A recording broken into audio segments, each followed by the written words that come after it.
ಇನ್ನು ಕಾಂಗ್ರೆಸ್ನ 17 ಶಾಸಕರ ಖರೀದಿ ಎಂಬ ಈಶ್ವರಪ್ಪ ಅವರ ಆರೋಪದ ವಿಚಾರಕ್ಕೆ ಸಂಬಂಧಪಟ್ಟ ಹಾಗೆ ಕೆಎಸ್ ಈಶ್ವರಪ್ಪ ಆರೋಪಕ್ಕೆ ಬಿವೈ ವಿಜೇಂದ್ರ ತಿರುಗೇಟನ್ನ ಕೊಟ್ಟಿದ್ದಾರೆ. ಮೈತ್ರಿ ಸರ್ಕಾರವನ್ನ ಕೆಡವಿ 17 ಶಾಸಕರು ಬಂದಿರಲ್ಲ ಬಿಜೆಪಿಗೆ.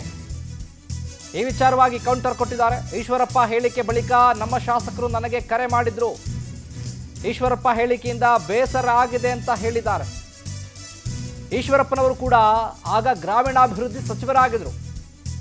ಕೆಎಸ್ಸಿ ಸಚಿವರಾಗಿದ್ದ ವೇಳೆ ಕಾಂಟ್ರಾಕ್ಟರ್ ಒಬ್ಬ ಆತ್ಮಹತ್ಯೆಗೀಡಾಗಿದ್ದ. ಸಚಿವರಾಗಿ ಕೆಎಸ್ಸಿ ಏನ್ ಕೆಲಸ ಮಾಡಿದ್ರೋ ಚರ್ಚೆ ಮಾಡೋದಕ್ಕೆ ಹೋಗಲ್ಲ ನಾನು. ಆಗ ಸಚಿವರಾಗಿ ಅವರು ಎಂಜಾಯ್ ಮಾಡಿದ್ದಾರೆ ಅಂತ ವಿಜೇಂದ್ರ ಮಾತನಾಡಿದ್ದಾರೆ.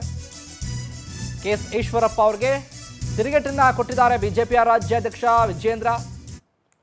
ಸಚಿವರಾಗಿ ಏನು ಮಾಡಿದ್ರು, ಅವರು ಯಾವ ರೀತಿ ಕೆಲಸ ಮಾಡಿದ್ರು ಅದ್ರ ಬಗ್ಗೆ ನಾನು ಮಾತನಾಡೋದಕ್ಕೆ ಹೋಗಲ್ಲ, ಆದರೆ ಎಂಜಾಯ್ ಮಾಡಿದ್ರು ಅಂತ ಗುಡುಗಿದ್ದಾರೆ.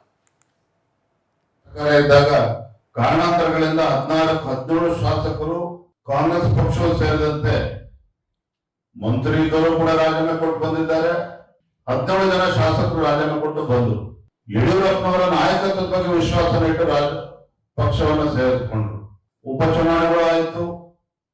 17ರಲ್ಲಿ ಬಹುತೇಕ 15 ಜನ ಮತ್ತೆ ಗೆದ್ದು ಬಂದ್ರು. ಸನ್ಮಾನ್ಯ ಯಡಿಯೂರಪ್ಪನವರ ನೇತೃತ್ವದಲ್ಲಿ ಒಳ್ಳೆ ಸರ್ಕಾರವನ್ನು ಕೂಡ ಕೊಟ್ಟಿದ್ದಾರೆ. ಆದ್ರೆ ಮೊನ್ನೆ ಹಿರಿಯರಾಗಿರುವಂತಹ ಕೆಎಸ್ ಈಶ್ವರಪ್ಪನವರ ಹೇಳಿಕೆ ಅನೇಕ ನಮ್ಮ ಶಾಸಕರು ಬೇಸರದಿಂದ ದೂರವಾಣಿ ಕರೆ ಮಾಡಿದ್ರು. ಬಹುಶಃ ಈಶ್ವರಪ್ಪರು ಮರ್ತಿರ್ಬೋದು, ಏನೋ ಹಿಂದಿನ ಸರ್ಕಾರ ಸಿದ್ದರಾಮಯ್ಯ ನೇತೃತ್ವದ ಸರ್ಕಾರ 5 ವರ್ಷಗಳ ಕಾಲ ಆಡಳಿತ ನಡೆಸಿತು. ರಾಜ್ಯದಲ್ಲಿ 18ಕ್ಕೂ ಹೆಚ್ಚು ಹಿಂದೂ ಕಾರ್ಯಕರ್ತರ ಬರ್ಬರ ಹತ್ಯೆ ಆಯಿತು.